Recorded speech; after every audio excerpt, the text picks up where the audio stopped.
We're here with Frank de Verona, who was at the Bay of Pigs invasion. What's your perception, or what do you feel when they say that? I do not fault any parent. And we're here with the mayor of Kissimmee. Hello, Mayor. How are you? And I'm here with Congressman Darren Soto. There's a lot of things going on in Washington with the transition to the new government with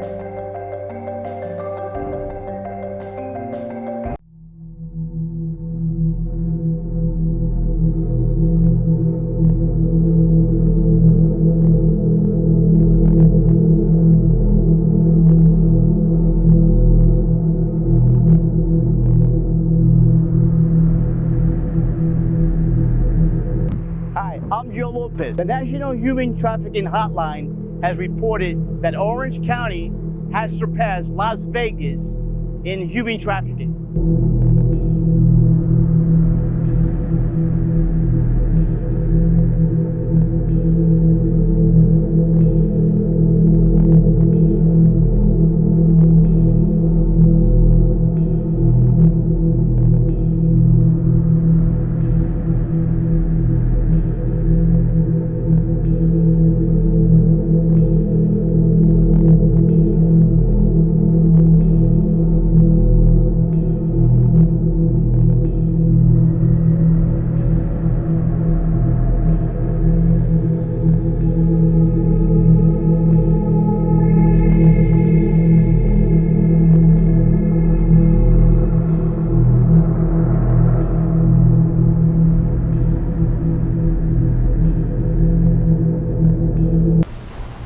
All right, so I met you at an event, and I was extremely impressed and intrigued about your story. But I want to learn more about how you've come across some of these people that you're helping. So take me back and a little bit about your background. You know, how did you come across some of these people who are being human trafficked? Well, I used to live, me and my daughter went homeless, and I went to live in the hotel. And while we was living in the hotel, I kept seeing young girls at 3 o'clock in the morning, 2 o'clock in the morning outside, and being in the streets on OBT. And I got curious, so I got to them. And I said, "Are you okay? Do you need anything?" And at first, they didn't want to get near me. So I went up in my room, the hotel, and I spoke to my daughter. I told my daughter, "Well, you gotta come with me, because they might talk to you." So they started getting communication with her, and when she told them that they were ready to get out. They wanted out because their moms were selling them. So my daughter told them to get out, to where to meet us, and that's how we got them out to safety. I just met you right on OBT. Okay, I mean, you work on OBT. Yeah. You work on OBT. Work. You work on OBT. Okay, and you provide social services to people. Okay, and you charge them. And I had asked you before how much you make a night. And you said about 1,000. You make about 1,000 a night. Yeah. Okay. So that was the first time that you had a chance to help. That's the first time. Now, how old was the daughter? The girls Girls were 9, 11, and 12. and all of them were involved in human All of trafficking. them were involved in human trafficking So they were being human trafficked by their mother. by their mother. Their mother sold them to the pit. The mother. So was a mother also prostitution? She was. She was. And he sold them to a different pimp. Sold them to a different pimp. So she could get some money. Now, when they sell, how much money are they? Hey, if they age in the streets, a virgin costs $50,000. They give to their moms. If they're non-virgin, they $50,000 $50,000. if they're virgins. They're virgins. If they're not virgins, is $15,000. $15,000. And if they are handicapped, they'll cut off an arm or a leg and use them as a toy, as a sex toy. And if they really down, they cut off arms and legs and use them as a toy. Versus a toy. Use What's going on in Orlando. in Orlando? What area? OBT. OBT.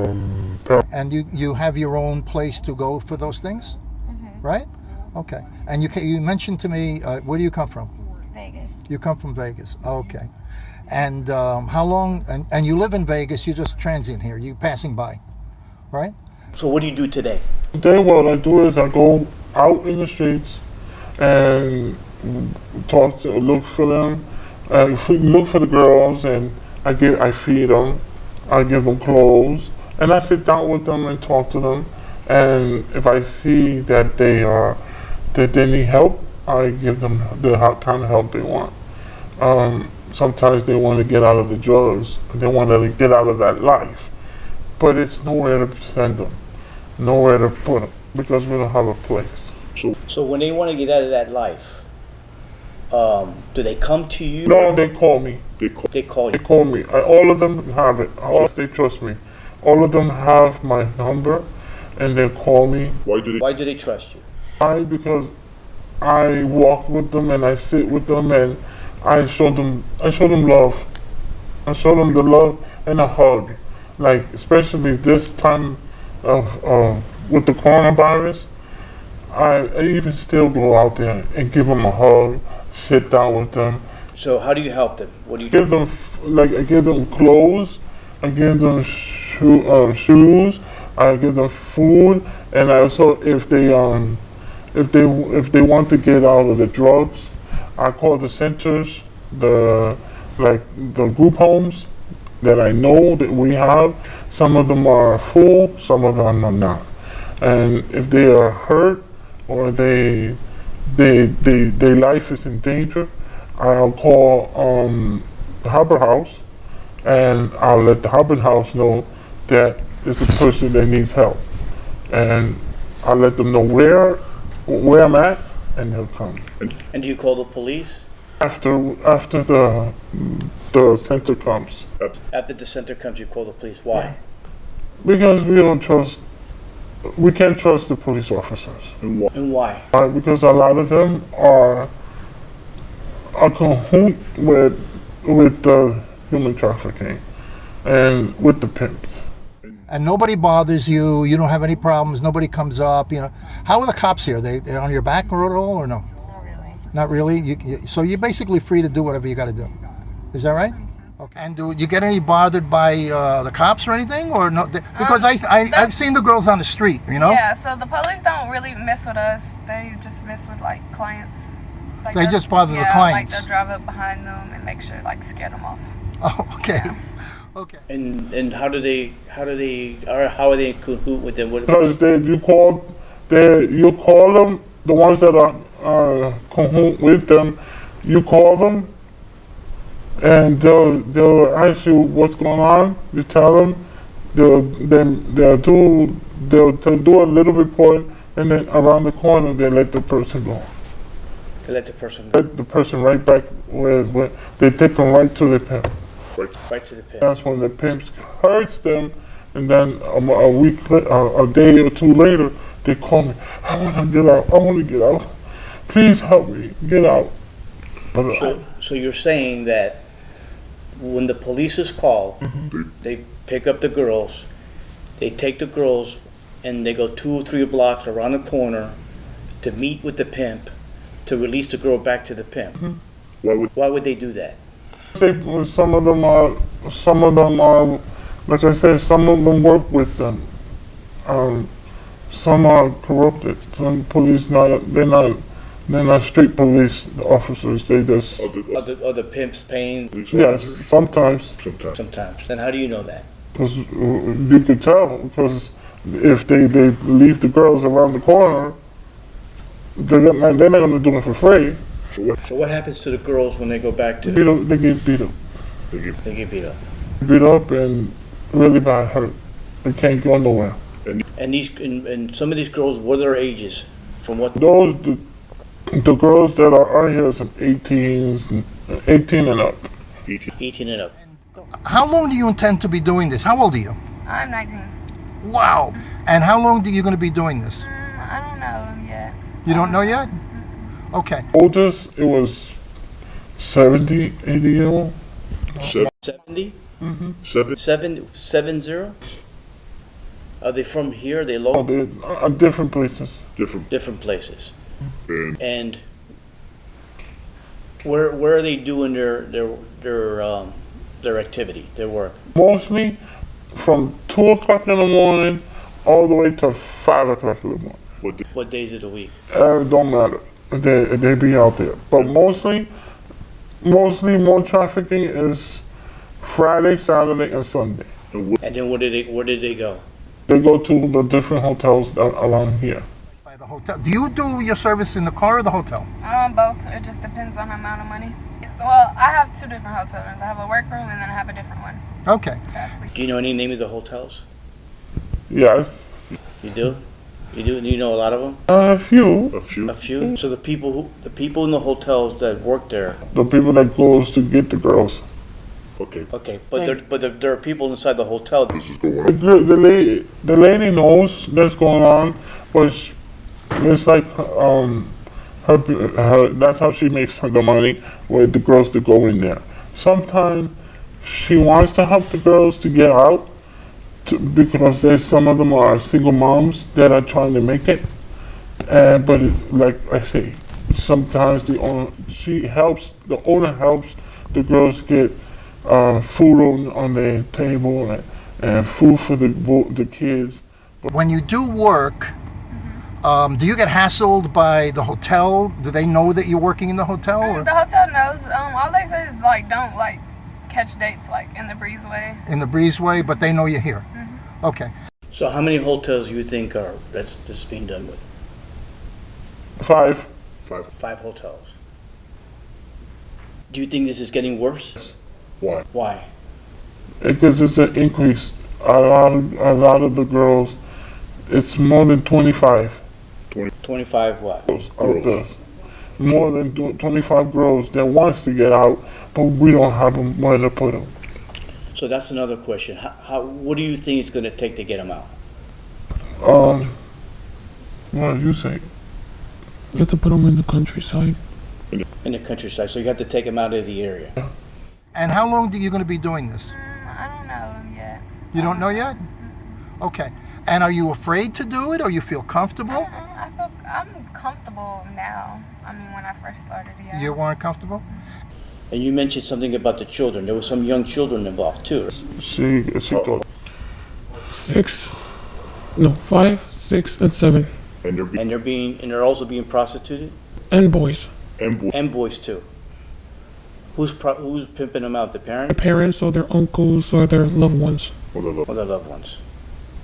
And are their parents also involved in prostitution? Yes. So they were born into this. Are they from here? Some of them comes from Guatemala, Peru, Mexico. So they're Hispanics. They're different countries. Are they smuggled here? Some of them. Some of them are smuggled here. They would tell their parents, "Oh, I'll give them a school scholarship if you give them to me," and they will have, and after that, you get money from them when they work. But it's opposite what they tell the parents. So how did you start? In other words, what led you to get into the business? My mom and my dad kicking me out. Okay, and then what happened? You didn't have any money, or? I was young. I was 12. You were 12 years old when you got kicked out, and then how did you survive from at 12 years old? Doing this. From the age of 12, and that was in Texas? I was in Dallas, Texas. Okay, and then how did you hook up into Orange County? I mean, how did you get up here? Was it friends or? I don't know. Like a lot of people in this lifestyle, they just talk and you ever hear places to go. What is one suggestion? What is one solution do you think that will help eradicate this, to disrupt the human trafficking? What needs to be done? Do we need more police? We need more real officers that we could trust, and more people that we could trust out there. Because if we don't have that support from the law enforcement, how can we get them out? We can get hurt ourselves. And then And they done it before to us. what did he do to you? They put a gun to my head and a And knife. they put a knife through my back. Yeah, the homeless was the ones that that told them, look, leave the ladies alone because we got their back. Leave them alone. So they took off and they left. So, So it took the people that you feed every day, you clothe, to step up to protect you from being hurt. the people The people that you are trying to rescue rescued you, that Yes. saved your life, not not law enforcement. Well- Well, I want to thank you for coming forward and sharing this, because a lot of people don't know this is going on, or a lot of people think they're ignoring it, and I think it's time that something has to be done. So thank you for feeling comfortable and talking with me. Okay, you're welcome. Anytime. That's what we're trying to do, trying to get the girls out. make it different. Make it different. Make a difference. Thank you. Hi, welcome back to Hispanic Speak Out TV. Today we're with Jen Edwards, who is the president and founder of Paving the Way. And we're also with Thomas Lattis, who's with the president and founder of United Abolitionist, formerly known as Florida Abolitionist, which is known as FA. So we're back here talking about human trafficking, which is very important here in the community of Orange County. So what I want to start off with you, Jan, is tell me a little bit about Paving the Way. Sure.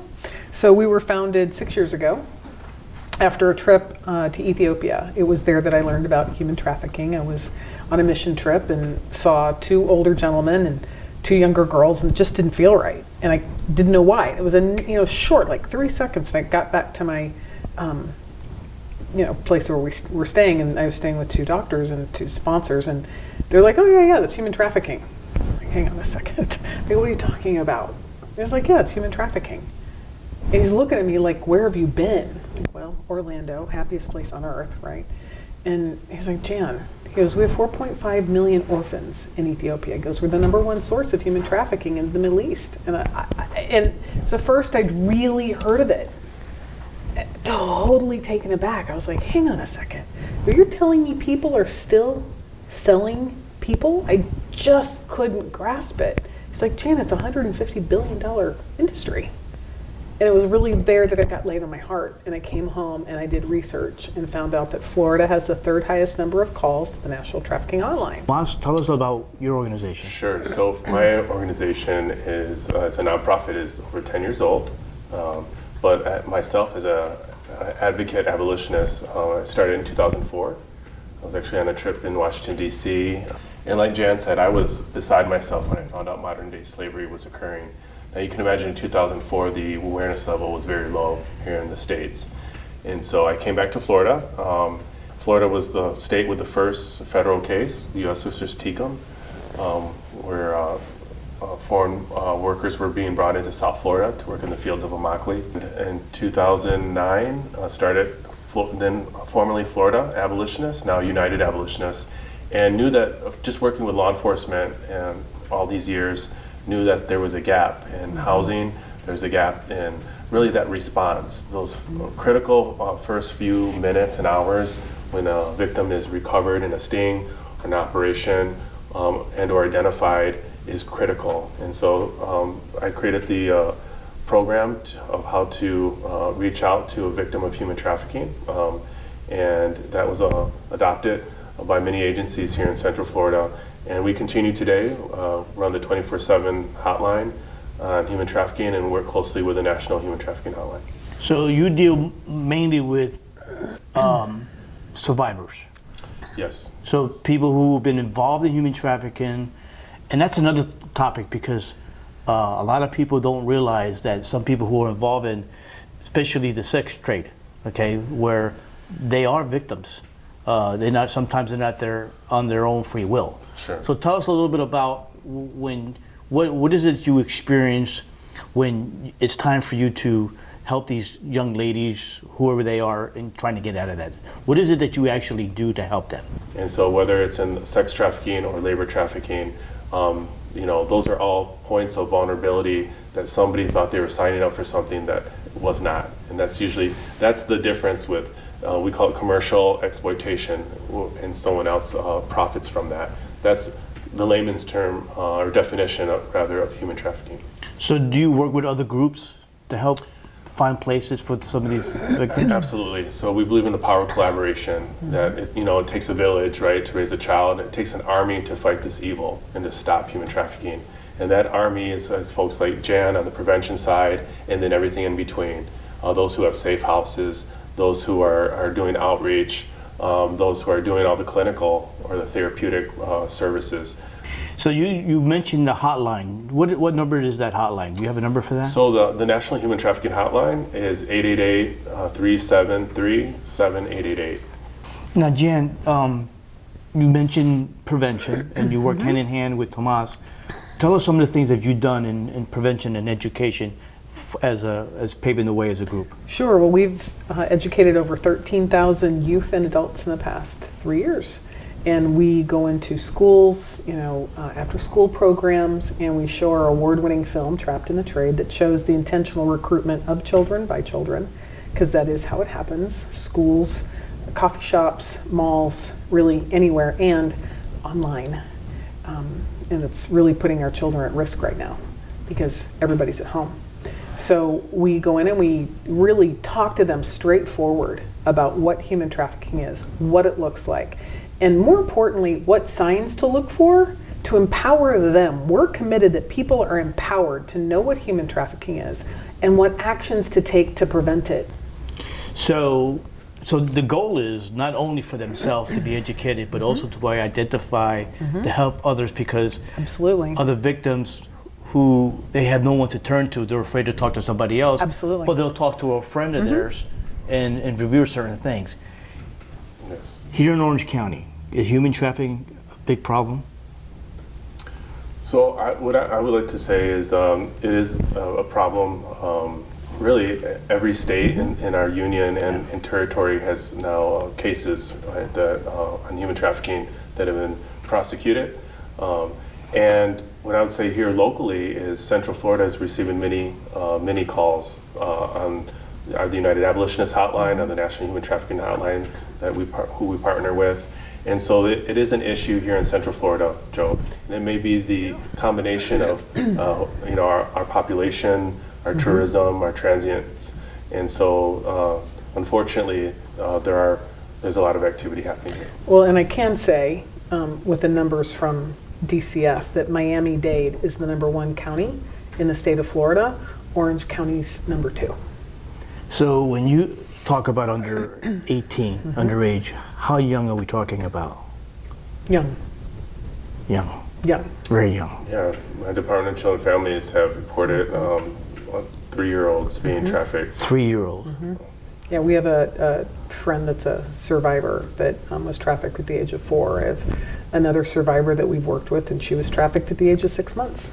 Wow, and how old are they now? 40s, 50s. 40s to 50s. So earlier I spoke with a person that we, for her protection, her name is Rachel, and she works a lot with some of the girls on the streets and so forth. And we know that you have talked to her, worked with her and so forth, and has brought some information about her.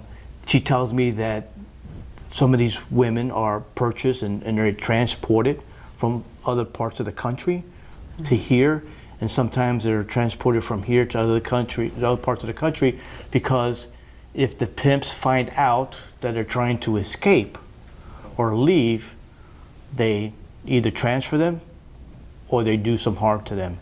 And this is, I guess this is the case also.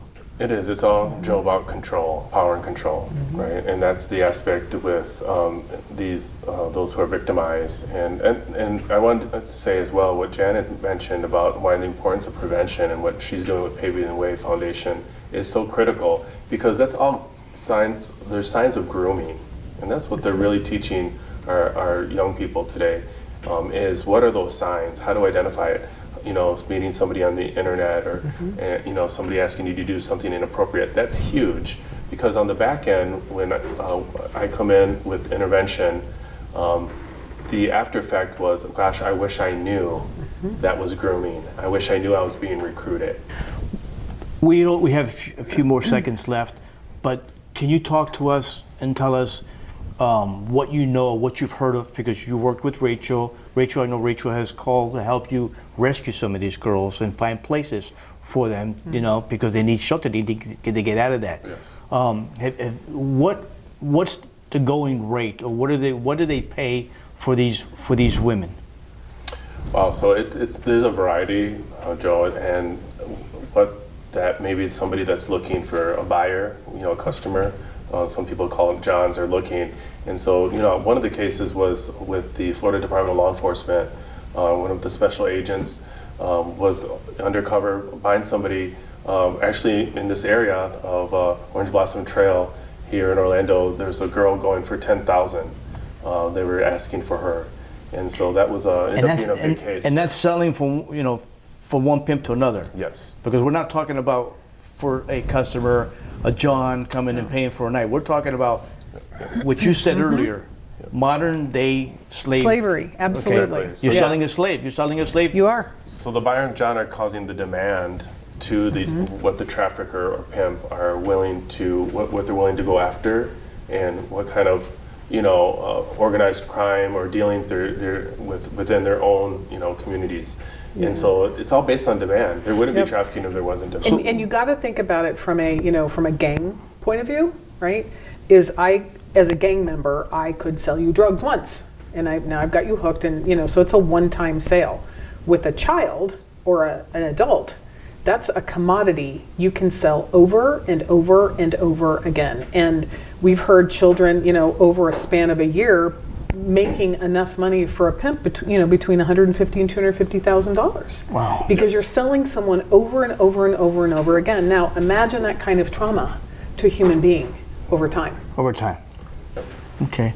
Well, again, we want to thank you to come here at the Hispanic Speak Out TV, and we want to thank you very much for joining us. Thank you and have a good evening.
We're here with Frank de Verona, who was at the Bay of Pigs invasion. What's your perception, or what do you feel when they say that? I do not fault any parent. And we're here with the mayor of Kissimmee. Hello, Mayor. How are you? And I'm here with Congressman Darren Soto. There's a lot of things going on in Washington with the transition to the new government, with